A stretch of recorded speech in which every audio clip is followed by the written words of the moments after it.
1,000 days. That's enough time to transform a company, but not enough time to waste. Welcome to the 1,000 Day CEO, the podcast about decisive leadership, sustainable growth, and building a business that thrives beyond any one leader. Your host is Bill Canady. Let's make every day count. Hello, everyone. It's Bill Canady with the 1,000 Day CEO podcast. It's great to be here with you. Today, we have Mark Davis. Maybe a little bit about Mark to start off with. Mark grew up on a farm in South Carolina. At the age of 15, he began working with the national security and diplomacy matters in the quantum computing space. He's the inventor of the Quanta Dome, and that is value-added reseller to the American and British quantum techniques supporting the Golden Dome. And he holds the patent for nationwide desktop quantum computing, the Quanta Qube. He is the president of Quanta Diplomacy Foundation, which distributes media, education, and quantum subsidies to middle market companies and family offices. Mark holds a triple doctorate from Oxford University in politics, economics, and ciphers with a focus on secure quantum key distribution. His goal over the next 10 years is to ensure every home in the United States and the United Kingdom have access to quantum security. Mark, it's great to have you on the show today. I want to welcome you and thank you for joining us. Thanks, Bill. Thanks for encouraging entrepreneurs across the country. Folks, today if you've got questions about quantum computing, how it's going to affect middle market companies and help protect this great nation of ours, Mark is here. So, Mark, we had a chance to chat backstage. I thought I'd start with this question. So, you described the culmination of 33 years of work. What did you see before the rest of the market saw it, and what kept you going? I started with quantum computing in the Clinton administration when I got to work with Tony Blair, Bill Clinton, Strom Thurmond, Jesse Helms, Ted Kennedy, John Warner, and other senators to look at the way that the appropriations and armed services and national security committees appropriated funds for quantum technology. And I saw a great opportunity to work with the science and the technology that had been in place since 1926, but that people were sort of afraid of because they were accustomed to classical computers that had really started in 1983 and 1984. And so I was fortunate. I got to work on the novel aspects of quantum computing with the United States and 56 of our allies over the last 33 years and discover ways that we would be able to make sure that the American and British people are able to cohesively roll out quantum computers in each home and each family office throughout both countries. Holy cow. Well, I tell you, when you look at it today, what problem do you think that the Quantum Dome solves today that a conventional computer or can't get after? How does this make a difference for us? Like, bring this to the average business owner, how this is going to make an impact on them and what's happening. Yeah, I mean, there are aspects of the Golden Dome, which is the defense technology utilized to protect the United States and our allies, and the Quanta Dome that are very novel because they are starting out to be used as a response to AI malware. And so the real problem that is pushing quantum forward is actually we had 3 years ago 50,000 attacks per year. And this year we had well over 500,000 AI malware attacks. And the only type of computer that's strong enough to deal with an autonomous AI or an autonomous robot, like a slaughter bot from one of our adversaries, is the quantum computer. And so what we're able to solve today are niche issues in health, defense, armed services, governance, consumer goods, farming, and irrigation, as well as nuclear power. We're able to focus in with quantum computers on very specific needs within the AI malware space. And then we're able to grow out of that and to impact larger groups of people in a positive way by preventing AI mishaps from happening.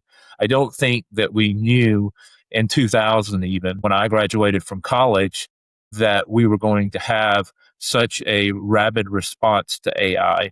And so the only type of computing that would be able to heal the mistakes that we have with classical computing is for us to work with quantum computers to fix those problems. Is there a real difference between quantum computer and cybersecurity? Is it kind of one and the same? Are they supportive? What's really the difference? How should we think about it?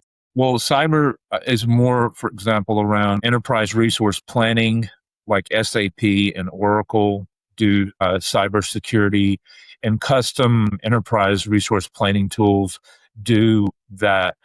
There is a part of AI that has a defense and security component, and that is called, generative AGI. And those are very strong. But the problem is that we found in the past 30 days that AI is creating itself. And it's attacking itself and attacking other branches like our waterways, our irrigation. An article is going to come out from my foundation. It's going to talk about our supply chain because we found that AI assaults the supply chain. So what classical computing and AI have in common is they are binary in their thinking. It's us versus them. So they have to have something to attack to move forward in order to compete. Whereas quantum computing can holistically think about a 360, and it can actually correct the thinking boxes, if you would, of an ERP or an AI. And so it can put it back on its normal course.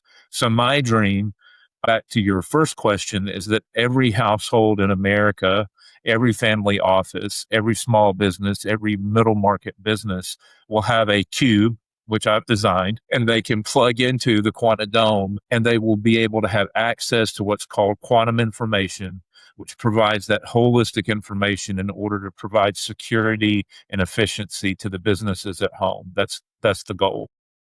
So to be like a computer sitting on their desk or in their data center or whatever, and will that be casting kind of a net over their network to keep out the bad actors, or will it be basically repairing their system? How will that work? Well, we've designed 119 citadels, directorates, and network syndicates that connect with the interface. And so essentially the citadels will all be in the United States and England, and they will be the 6 focus areas. And then the other 113 locations will have urban centers for quantum computers.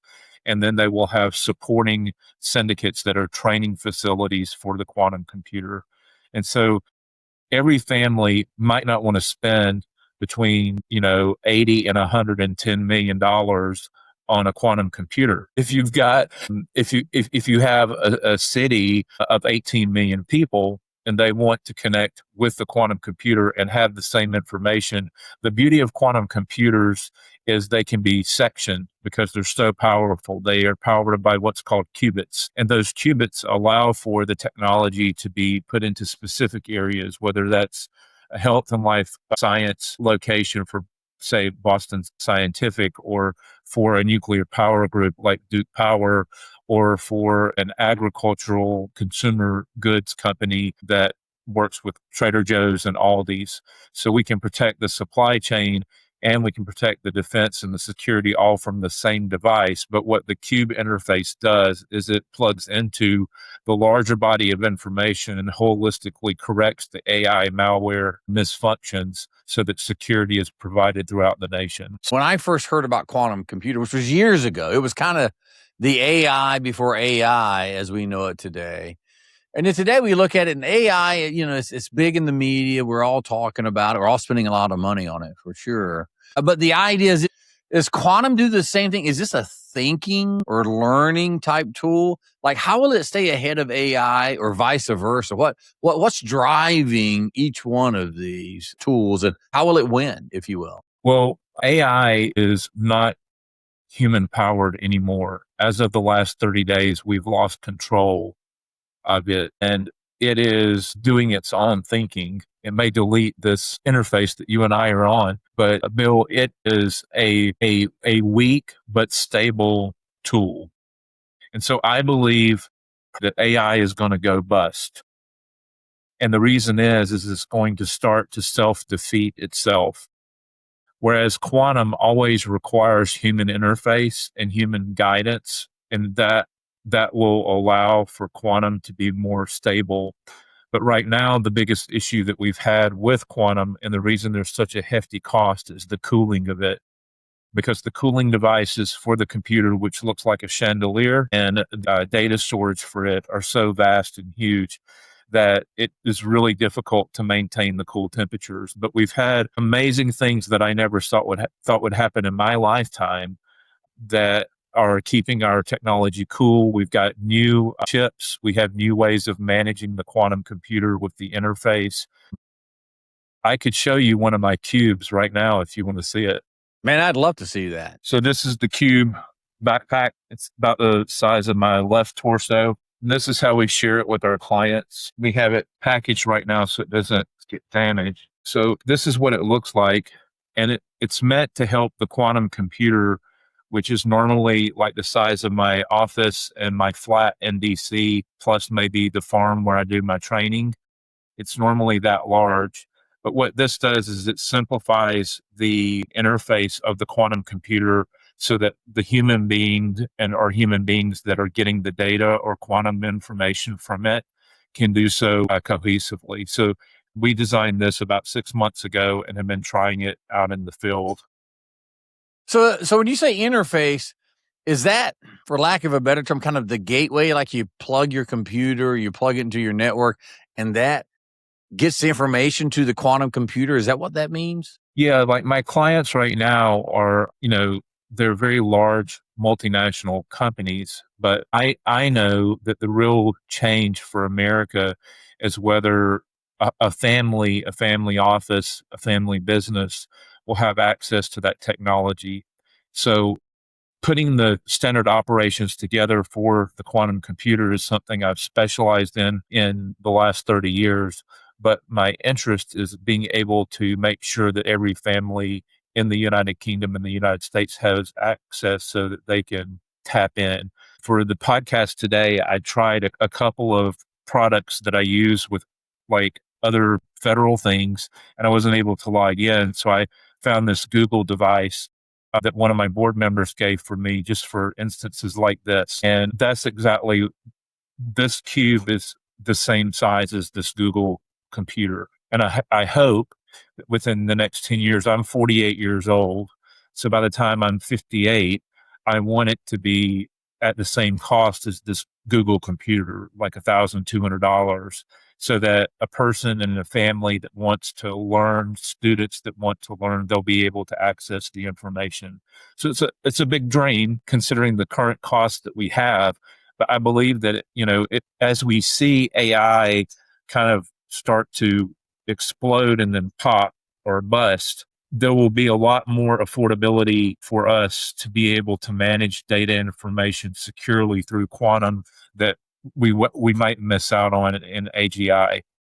But AI is the thing that's in vogue. I'm not saying that quantum is quite there yet, but it would be nice for us to see that AI can't become so rapid and so prolific that it becomes uncontrollable in the midst of humanity. And other problems like nuclear proliferation, sharing resources, conflicts, all of these things can be addressed in a way with quantum computing, because quantum computing is 6-dimensional and the world that you and I are used to working in is 3-dimensional. So it's another realm of connection and fixing problems. So you showed, and was that the Quanta Qube you showed us, or was that the gateway? Well, that's the Quanta Qube. The gateway is a thing called tackling. So tackling is a device that we are perfecting with the government. And that's my present to myself, is to get a sophisticated business partner to help me with the tackling. And so that would allow for families within a certain circumference, like 45 miles of the tackling device, to be able to use the cube for the interface. So that's an important distinction. And I'm going to change the way I talk about it because you clarified that for me, is that the cube is the device that sits at the house for the family to use, but the interface is actually our invention in the tackling space, which connects that to the quantum computer. So you showed us your prototype here. How many are operating out there today? How much workload is it carrying on? Is it performing to what you thought it would be? Where are you at in that journey?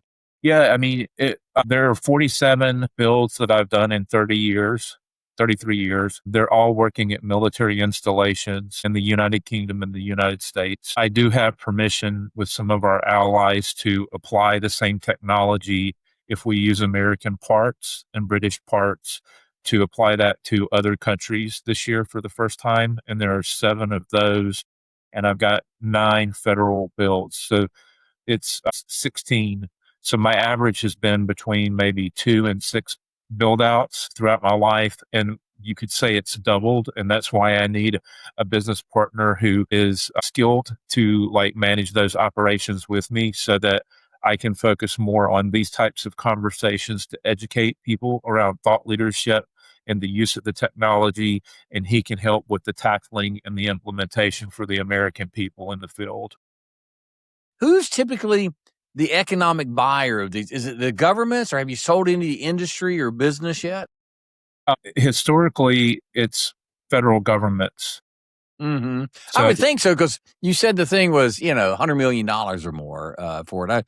The average business without outside the higher budget.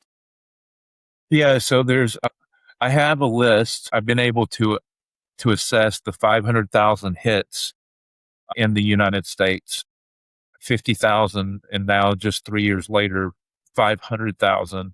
They're primarily in nuclear power, irrigation, hospital systems, federal government agencies, and federal governance. There, to my knowledge, have been less hits in the state level. So my primary focus has been with the Air Force and with the federal government, because that's where we've had the biggest attacks. Mm-hmm. But those other 3 or 4 areas that I just mentioned are hot on, now. And we have rebranded to focus on the quantum security component because we didn't expect AI to malfunction so soon. Well, I know I read in the news, I think it was the OpenAI and others, that their chat bots have started, kind of getting outside the businesses, starting to run their own, their own programs, if you will. Yeah, it's a little scary when we start thinking about these things getting loose. Yeah, it's scary, but we have an answer. We've had an answer since 1926. My grandmother, October, turns 100. She was born in 1926. I've always been fascinated with that year in American history as a year of great growth in terms of textiles, farming, soil conservation, because I come from a farming family, nuclear power, and the aspects of quantum. I don't know why humanity has certain technologies or commodities or things that are useful to us. And sometimes we don't tap into those until 100 years later. But the beauty is that it's been there just as long as my grandmother has been there. And, she's the most vivacious soul that I know. And I think quantum technology and science is the most vivacious science. So we have an answer, Bill, to what you've just mentioned with the AI malfunctions. We have an answer to correct it. We don't have to take it out. We just have to redirect and take control of it. And so that's what the beauty of quantum does, is that it allows us to right those wrongs that are being done, because you don't want to work for a business that's governed by a technology. You want to run with a business that's governed by humanity, right? Mm-hmm.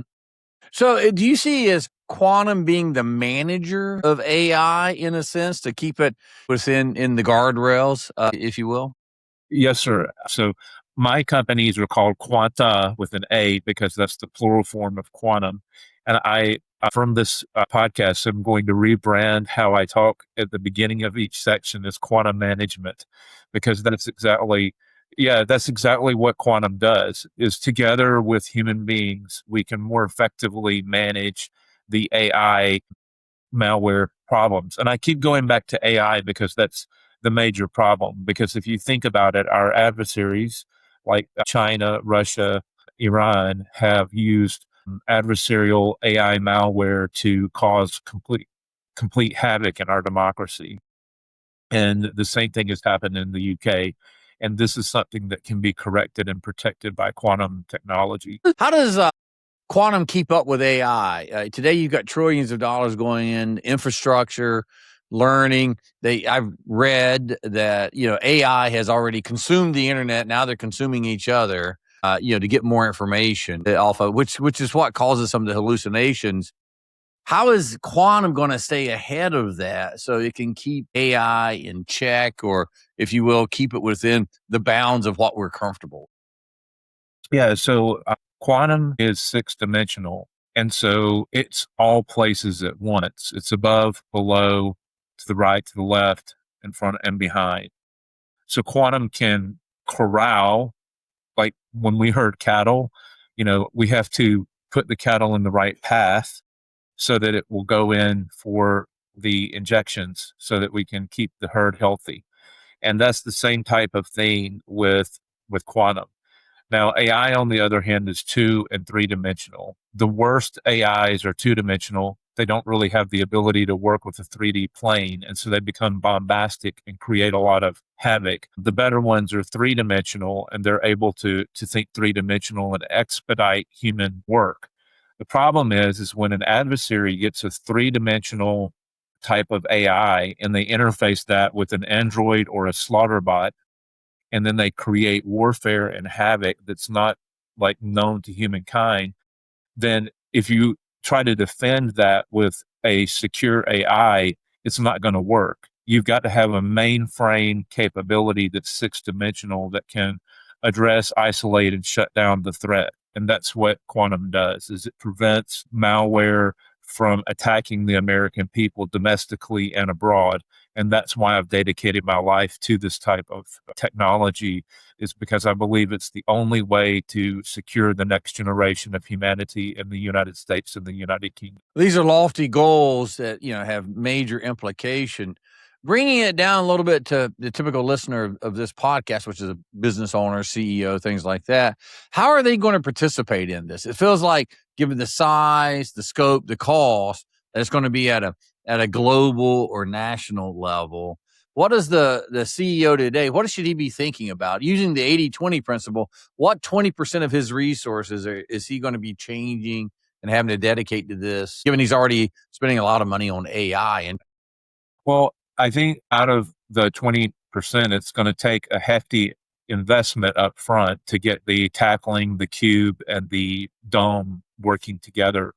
But I think that the beauty of that is if the listener contacts me and my team, we have the ability to work with subsidy programs in the United States, as long as the organization works in agreement with the US or British government, and we're able to deploy test models and prototypes in the quantum space.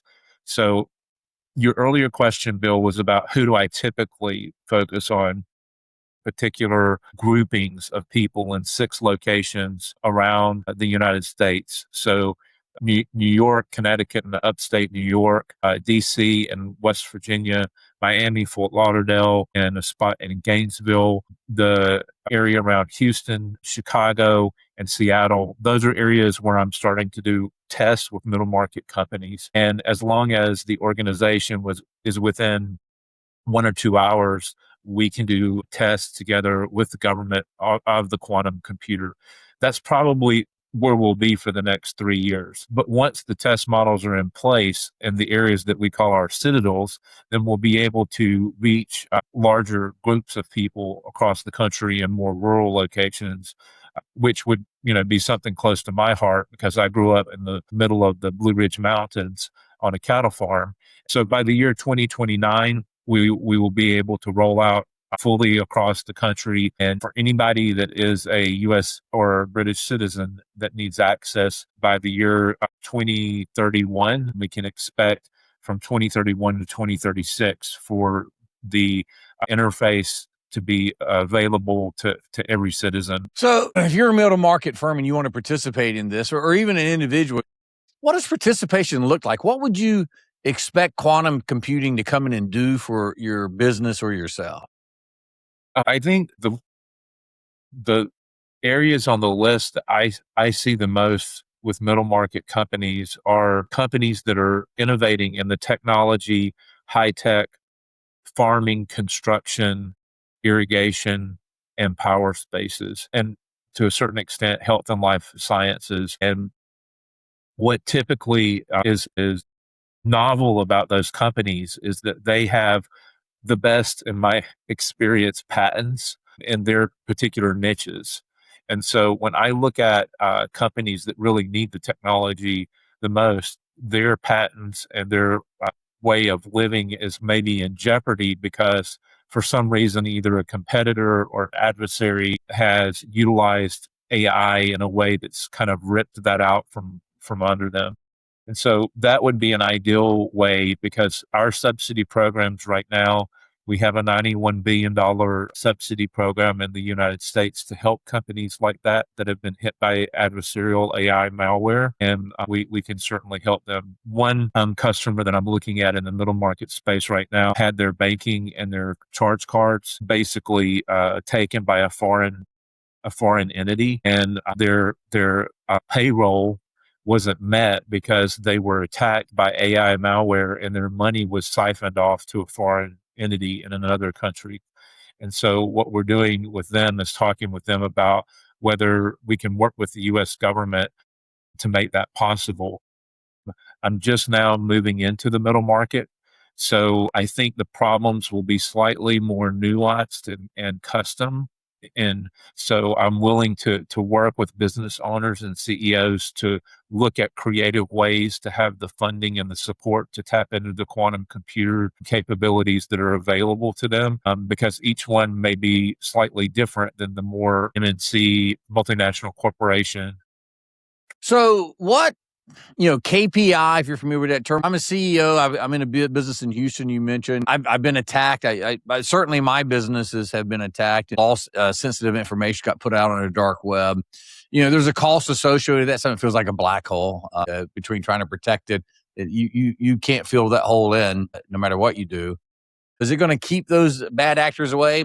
And then there's a cost benefit ratio, right? If I'm spending $100 million, it did not cost me $100 million to solve that issue. So how would the ROI present itself in a way that makes you think this is the way I want to do it? I mean, eventually where we will be is the cost will be something like $5,000 to $10,000 a month to tap into the Quanta Dome security. So it will be affordable to middle markets and homes. I don't know what the cost will be right now to tap into that for the middle market amount. The great thing about early adopters is that you get the security early and that you're protected from the AI malware for the long haul as well as the bad actors, and you're doing it with federal support. So you're technically like an angel of the federal government at that point. Wow, that's very interesting. Do you see that same opportunity in quantum physics or quantum computing? Yeah, the largest buyer of quantum technology and user of it has been the federal government for the past 20 years. For the past 30 years, they've been starting in 1992 to 96. They had the first novel concepts. The Golden Dome has quantum support technologically at the federal level, but the true benefit of it will be when all Americans have quantum technology throughout the country, and it's utilized as a way to provide security against the AI malware issues that we face. And they are able to transparently see information. The beauty about quantum is it provides transparent information that's not biased. AI information is typically biased because it has a way of looking at information as us versus them. So that's the big change or difference. When you strip away the physics and the government piece of it and all that, what should a typical $100 million CEO do in the next 90, 180, 1 year? What should they absolutely not spend any money on or pay any attention to? Well, what they can look at is we have our Citadel's media sources and our science available there. That's a way to look at the information and to begin to understand the trending that's taking place. And then at quantadome.com, we have examples of the build outs of the technology. And So by looking at those two resources that are available today, the CEO will be able to garner what's going on with the Dome and what's going on with the subsidy programs that we have. And then the next step is to reach out to me and the team and come up with a way for the business to be an early adopter. And we can provide a tiered approach where we look at basic API information, which is to stay like abreast of what's going on with the technology. And then we could look at plugging in more with quantum and novel technology, and then providing full security over time. I think that the key is to recognize that we don't have to deal with AI malware by using AI to try to fight AI. We've got a better tool than that at this point. And that's what is the primary objective of my life's work. What would be your perfect customer or perfect target to reach out to? Who is best suited to handle this today? Somebody that wants to address an AI problem, that wants to work with me for maybe 3 years as a test, is willing to try out different technologies in the quantum space, and is not afraid of working with the federal government to have the technology made available. Yeah, this has been an amazing segment here today. I've learned so much about an area that I candidly don't have a great depth of knowledge. And I did take an opportunity to read up on, what's going on here. And today the AI and all the money going into that, it's kind of sucking all the air out of the room, right? So that's where lots of resources are going, a lot of people's time. And quantum computing, and as you said, be the guardrails, the manager for the AI to maybe keep us safe and keep us focused on it, but also be an enabler for future growth. So, any last words, anything you'd like to leave our listeners with that can help them as they run their businesses and their lives be more productive and really take advantage of this movement? Yeah, my life's work has been to make quantum computing available. Once the American people have the access that's required to correct the AI malware wrongs, I'm going to be moving back into government. And I just really enjoyed talking with you, Bill, because you've given me the ability to say things like quantum management. I think the biggest thing is that quantum computing is not something to be afraid of. It's something that we have available to us as a tool to protect us from some of the scary things that we're seeing happen. And it does require some grit and perspiration to work in this space. Typically, it takes about 6 weeks to deploy the technology in a way that's sufficient for the middle market business. But I'm very dedicated to that and would love to have contact with folks that want to be early adopters. You want to tell them one more time how to get a hold of you if they are interested in learning more? Sure. Our main federal line is 202-424-0135. The best email for me is Mark Reid, MarkReid .Davis, DAVIS at quantadome.com. And I look forward to talking with you about your interest in quantum and how I can support you. Well, Mark, thank you so much for being with us today. It's been an enlightening segment. I've learned more here than I have in a long time. I can't thank you enough. Thank you again, and it's been a real pleasure. Thank you, Bill. Yes, sir. You've been listening to the 1000-Day CEO with Bill Canady. Follow the show for more decisive leadership, sustainable growth, and strategies that build enduring businesses. Until next time, make every day count.